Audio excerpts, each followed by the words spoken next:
صدر اعظم نے 32 سال کی عمر میں آدھی دنیا فتح کر لی تھی. تو لوگ پتہ کیا کہتے تھے؟ یہ وہ بندہ ہے جس کو تاریخ نے گریٹ کا لقب دیا ہے. لکی نہیں کہتے، ہم کہتے بڑا لکی ہے بھائی. لوگ کہتے تھے یہ مقناطیسی آدمی ہے، کبھی ناکام ہوا ہی نہیں. سکندر اعظم کبھی ناکام نہیں. جس علاقے اور عمر کتنی، یہ اتنی کم عمری میں اتنی دلیری، آدھی دنیا فتح کر لی. ملتان سے گزر رہا تھا تو اسے ایک تیر لگا. کچھ لوگ کہتے ہیں یہاں جہلم کے پاس لگا تھا. ایک تیر لگا اسے. اس نے کہا بندہ تلاش کرو، کسی کی اتنی جرت کہ سکندر اعظم کو تیر مارا ہے، تلاش کرو. جب ڈھونڈنے لگے تو بندہ نہ ملا. تو سکندر نے حکم دیا کہ جس کی آنکھ چمکتی ہے اسے قتل کر دو. مرد بھی مارے، بچے بھی مارے، بوڑھے بھی مارے. تو لا کے لوگ کہنے لگے انسان کوئی نہیں بچا. کہنے لگا میں نے تمہیں کہا تھا جس کی آنکھ چمکتی ہے قتل کرو. بلیاں بھی قتل کرو. ہو سکتا ہے کسی بلی نے منہ میں رکھ کے پھینکا ہو. کتے بھی مار دو، کبوتر بھی مار دو. ہر چمکتی والی آنکھ اس نے بند کر دی. یونان کے قریب ایک بستی کا رہنے والا سکندر عراق کے شہر بابل میں تھا.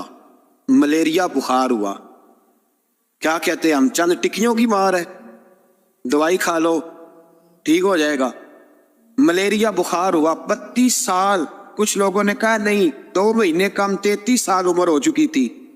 تو سکندر اعظم زمین پہ بیٹھا ہے، ایڑیاں رگڑ رہا ہے.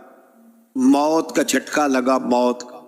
ہوئے نام پر بے نشاں کیسے کیسے، زمین کھا گئی نوجوان کیسے کیسے. جگہ جی لگانے کی دنیا نہیں ہے، یہ عبرت کی جا ہے، کوئی تماشا نہیں ہے. ایڑیاں رگڑ رہا ہے. 2 ہفتے کا سفر رہ گیا تھا گھر پہنچنے کا. تو سکندر ایک صوبے کا، ایک ملک کا، ایک چھوٹے سے علاقے کا سربراہ نہیں. سکندر آدھی دنیا فتح کرنے والا. پلیٹ میں رکھ کے کسی نے حکومت نہیں دی، خود محنت کر کے فتح کی. لیکن سکندر ایڑیاں رگڑتا ہے، زور زور سے زمین پہ مارتا ہے اور کہتا کوئی ہے جو مجھ سے میری ساری سلطنت لے لے اور مجھے صرف 2 ہفتے کی زندگی دے دے. میں پردیس میں نہیں مرنا چاہتا، گھر مرنا چاہتا. کوئی مجھے 2 ہفتے کی زندگی، 2 ہفتے، کوئی 2 ہفتے. مٹی دے تم مٹی رہنا ایمی کا دی بلے بلے. اج مٹی دے اتے بندے آتے، کل مٹی دے تھلے کا. کوئی مجھے مہلت لے دے. لیکن رب کا قانون ہے جب وقت آ جاتا ہے پھر مہلت. میرے بھائی اپنی زندگی نہ عاجزی میں، جھوک کے، سادگی میں، کونے میں. دنیا کے پروٹوکول ختم ہوں گے. اصل پروٹوکول وہ ہے جو اللہ قیامت کے دن عطا فرمائے. میرے نبی پاک نے فرمایا امیر جو ہوں گے، امیر وہ چیونٹیوں کی شکل میں ہوں گے اور غریب اپنے پیروں کے نیچے انہیں مسل کے چلے جائیں. یہ وہ والے امیر جو تکبر کرتے تھے. ورنہ تو امیر حضرت عثمان غنی بھی ہیں، حضرت عبد الرحمن ابن عوف بھی ہیں، حضرت سلمان علیہ السلام. جو امیر تکبر کرے، اکڑ جائے، اگر امیر ہو عاجزی اختیار کرے تو پھر تو اللہ اسے جنت بھی عطا فرماتا ہے. تو میرے بھائی اپنے آپ کو سمیٹیں. ہم جانے کے لیے جن کی عمریں میری طرح 40 سال کی طرف سفر کر رہی ہیں نا، وہ آدھی زندگی جی چکے، باقی آدھی پتہ نہیں ہے. لوگ اتنا لمبا یاد نہیں رکھتے. حضرت مولا علی قبرستان گئے تو قبر والوں سے کہنے لگے قبر والوں تمہارا کیا حال ہے؟ تو ایک مردہ قبر کے اندر سے بول کے کہنے لگا علی کفن پھٹ گیا ہے، ہڈیاں چور چور ہے، مال تو پتہ نہیں کہاں رہ گیا اور حساب دینا پڑ رہا ہے. آپ بتائیے پیچھے ہمارے گھر والوں کا کیا حال ہے؟ تو حضرت علی فرمانے لگے جہاں تم بیٹھتے تھے وہاں کوئی اور بیٹھنے لگ گیا. تمہاری بیویوں نے نئے نکاح کر لیے، تمہارے دوستوں نے نئے دوست بنا لیے. اب تو لوگ تمہیں یاد بھی نہیں کرتے، اب تو تمہارا ذکر ہی کوئی نہیں کرتا. اب تو ختم ہو گیا تمہارا تذکرہ بھی. کوئی تذکرہ اسی کا رہے گا جس نے رب کو یاد کیا اور پھر رب نے اس کا چرچا کیا، اس کا تذکرہ رہے. اپنے آپ کو ایک موقع پر بھی کبھی متکبر نہ ہونے. عاجزی حسن ہے زندگی کا. خزانہ آئے تو قارون نہ بنے، محل بنائے تو شداد نہ بنے. اگر اللہ تعالیٰ دولت دے تو کبھی بھی اپنے آپ کو نمرود اور فرعون نہ بننے دے. اقتدار ملے تو کبھی بھی اپنے آپ کو ہلاکو خواہ اور چنگیز خواہ نہ بناؤ. اور اگر نمازی بنو تو وہ والے نمازی بنو جو نمازی بھی ہوتا ہے. حضرت عمر فاروق کو کسی نے عید والے دن دیکھا تو عمر رو رہے تھے. چھوٹی عید والے دن. ہمارے ہاں تو لوگوں نے ڈیک تیار کر کے رکھ لیے ہیں تیاری ہو گئی ہے. چاند رات کو جو نیکیاں کمائی ہیں وہ ساری شیطان کے حوالے کریں گے معاذن اللہ ماشاء اللہ. اس کو کہیں گے لے جا، ہم نے کمائی ہیں تیرے لیے. فوراً پہلی رات ہی ادھر اعلان ہوا نہیں، ادھر تماشے لگے نہیں معاذن. حضرت عمر عید والے دن رو رہے تھے. کسی نے کہا عمر یہ خوشی کا دن ہے آپ رو رہے ہیں؟ تو فرمانے لگے خوش تو وہ ہونا جس کو یقین ہے کہ اس کا نماز روزہ قبول ہو گیا. مجھے تو ابھی پتہ ہی نہیں میرا قبول ہوا ہے کہ واپس کر دیا جائے گا. جاؤ مجھے کچھ خبری سناؤ آ کے کہ میرا قبول ہوا. وہ تو بے نیاز ہے، وہ تو دل کرے تو کہے جا اٹھا کے لے جا، تیرا مجھے پسند ہی نہیں. عاجزی میں رہے، انکساری میں رہے، عمل کر کے روئے، کہے مولا تیرے قابل تو نہیں پر تو مہربانی فرما، اسے قبول فرما. حضرت سلطان باہو رحمت اللہ تعالی علیہ کے ایک خادم ہوئے ہیں، ان کا اصل نام امیر بابا لکھا ہے بعض جگہوں پہ، لیکن ان کو کدن میاں، کڈن میاں، بڈھے میاں کئی ناموں سے یاد کیا جاتا ہے. بڑے درویش صاحب حضوری آدمی تھے. اکثر لوگ دم درود کرانے آتے تھے ان کے پاس. بزرگوں کے پاس لوگ آتے ہیں، اللہ کے بندے دعا کرتے ہیں تو اللہ خیر فرما دیتا ہے. آج کل کا زمانہ نہیں، اب تو دکانداری ہے نا، ٹوکن چلتے ہیں تو اللہ تعالیٰ خیر کرے. حالات بڑے عجیب و غریب ہے. تو ان کے پاس لوگ آیا کرتے تھے دم کرانے. انہوں نے نا دور ایک برتن رکھا ہوا تھا، تو کوئی آدمی آتا تو تھوڑا سا اس میں نذرانہ ڈالتا، تو کہتا حضرت جی میرا یہ کام ہے یہ کر دیں. وہ خلیفہ تھے حضرت سلطان باہو.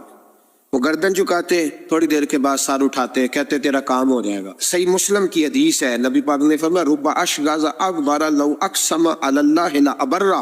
اللہ کے کچھ بندے ایسے ہیں جو اللہ کو قسم بھی دے تو اللہ ان کی قسم پوری کر دیتا ہے. ان کے کپڑے مٹی سے بھرے ہوتے ہیں پر اللہ کو کہہ دے تو اللہ کر دیتا ہے.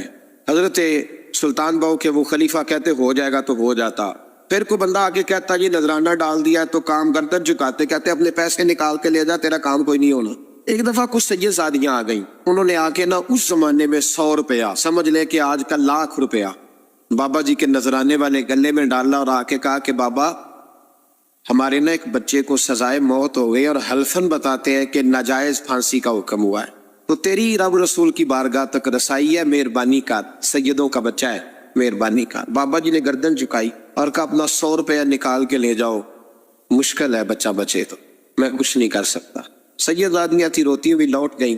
بچے کی نانی زندہ تھی، ان کو جا کے بتایا تو وہ رونے لگ گئیں، کہنے لگی تمہیں بات نہیں کرنی آئی. اللہ کے بندے بڑے نرم دل ہوتے، تمہیں منانا نہیں آیا، ورنہ یہ ہو سکتا تھا. میں جاتی ہوں. وہ آئی، 100 روپیہ ڈالا اور بابا جی امیر صاحب کے پاس بیٹھ کے کہنے لگی بابا بات یہ ہے کہ ہم سید ہیں، ہے سارا ہمارے گھرانے کا، پر چلو آج تک رسائی تیری ہے. آج کل تیرے تعلقات مضبوط ہے تو مہربانی کر، کوئی غلط بات نہیں، بچے کو پھانسی غلط ہو رہی، مہربانی کر. بابا کہنے لگا اماں میرے بس میں نہیں، میں بھی تو اللہ کا کمزور بندہ ہوں نا، مالک کا کمزور بندہ ہوں. وہ ضروری نہیں، دعا پہ فضل ہوتا ہے، اگر اس کی مشیت ہو تو پھر بندہ کیا کر سکتا ہے. تو اماں یہ کام نہیں ہو سکتا. تو اماں رونے لگ گئی، کہنے لگی کوئی نہیں، میں قیامت کے دن حضور کی بارگاہ میں تیری شکایت کروں گی، میں کہوں گی کہ میں نے بتایا تھا میں سید ہوں، اس نے توجہ ہی نہیں کی، میرا کوئی خیال ہی نہیں کیا. بابا صاحب فرمانے لگے اماں پیسے نہ نکالنا، جا تیرا کام ہو جائے گا، جا تو ہو گیا تیرا مسئلہ ہو جائے گا. وہ آپ پیسے رکھتے تھے تو سال کے بعد 6 مہینے کے بعد مہینے کے بعد جا کے حضرت سلطان باہو کو دے کے آیا کر، وہ وہاں لنگر میں یا کسی جگہ خرچ کرتے. جس دن اس بچے کی پھانسی کا وقت تھا نا تو وہ بابا جی حضرت سلطان باہو کے پاس چلے گئے. حضرت سلطان باہو کے مزار پہ جو دوست گئے ہیں یا میرے ساتھ گئے ہیں وہ جانتے ہیں کہ گڑھ موڑ سے یوں مڑتے ہیں، آگے دربار ہے، تو گڑھ موڑ پہ حضرت سلطان باہو ان کے استقبال ان کو وہاں پتہ چل گیا کہ وہ آ رہا ہے. آئے دروازے گڑھ موڑ تک، مرید ساتھ تھے. حضرت سلطان باہو کہنے لگے یار تو نے اچھا نہیں کیا، اپنے خلیفے تو نے اچھا نہیں. کہنے لگے حضور چارہ کوئی نہیں تھا، سید زادیاں آ گئی تھی، حضور کا خاندان تھا، میں کیا کرتا. مرید کہتے ہمیں سمجھ نہیں آ رہی کہ یہ کیا ہو رہا ہے. کہنے لگے مجبوری تھی، کیا کرتا، کدھر جاتا، حضور کا خاندان تھا. کہا تو نے اچھا نہیں، کہتے ہمیں نہیں سمجھ آ رہی کہ تو نے اچھا نہیں کیا. وہ کہتے ہیں حضور کا خاندان تھا، اس کا معنی کیا ہے. کہتے تھوڑی دیر گزری، بچہ وہاں سے رہا ہو گیا، حضرت سلطان باہو کے خلیفہ کا انتقال ہو گیا، وہ وصال کر گئے، وصال ہو گیا. آپ نے جنازہ پڑھایا، دفن کیا تو غلام کہنے لگے حضور یہ ماجرا کیا ہے. آپ فرمانے لگے اس نے اللہ کے حضور دعا کی تھی کہ مولا جناب اسرائیل نے اس دن کسی نہ کسی کی روح لینے جانا ہے نا، تو میری لے جائے. اب سید زادیاں دروازے پہ آ گئی ہے، تو سادات کو تو خالی نہیں نہ بھیجا جا سکتا، مصطفیٰ کا خاندان ہے۔ حضور میری روح لے جائی جائے اور اس سید زادے کو چھوڑ دیا جائے۔ فرمائے اس نے اللہ کے حضور قربانی دے کے وَفَدَيْنَاهُ بِذِبْحٍ عَظِيمٍ۔ حضرت سلطان باہو رحمۃ اللہ علیہ کے جو والد تھے ان کا نام تھا حضرت بازید، جاگیردار تھے، دنیا دار تھے، بہت بڑے مالدار تھے۔ فرماتے مذہب کی طرف میرا رجحان نہیں تھا۔ چوتھی شادی کی بی بی راستی کے ساتھ۔ بی بی صاحبہ بڑی نیک تھی۔ بی بی صاحبہ کہتی ہے میرا دل کرتا تھا میرا خاوند بھی نمازی ہو جائے، اور عام دنیا دار نہیں تھے، 7 جاگیروں کے مالک تھے، تو بہت بڑے جاگیردار تھے حضرت سلطان باہو رحمۃ اللہ علیہ کے والد۔ بی بی صاحبہ کہتی ہے نمازی بنانا تھا خاوند کو۔ میں کونسلر صاحب نوں میں کیا ماشاءاللہ جیت گئے ہو؟ کہندے ہاں جی۔ میں کہندے جی کوئی حکم ہوئے تو مینوں دسو۔ میں کیا حکم ہے کہ تسی اپنے ہلکے دے بندیاں دی ڈیوٹی لانی، کیڑا نماز حاضری لانی ہے، کیڑا نماز پڑھنا ہوندا ہے تے کیڑا نہیں ہوندا۔ کہنے لگے بڑے سیانے نکلے ہو، پہلا مینوں ہی مسیتے باڑ چھڑیا جی، میں جاؤں گا تے دوجے دی حاضری لاؤں گا نا۔ تو خاوند نمازی بنائے گا بیوی کو تو اس سے پہلے خود بنے گا تو بنائے گا نا جی۔ تو اگر خاوند کہہ دے تو پڑھیا کر، میرے پیچھے نہ لگی کیونکہ جنی کو تو پڑھنی اونی میں پڑھنی ہے نا۔ تو آج میں ایک دوست کو کہہ رہا تھا بچے وہ کام نہیں کرتے جو آپ کہتے ہیں، اور میں نے جمعے میں بھی کہا تھا بچے وہ کرتے ہیں جو ہمارا عمل دیکھ کے بچے چلتے ہیں، صرف بات پہ عمل نہیں کرتے۔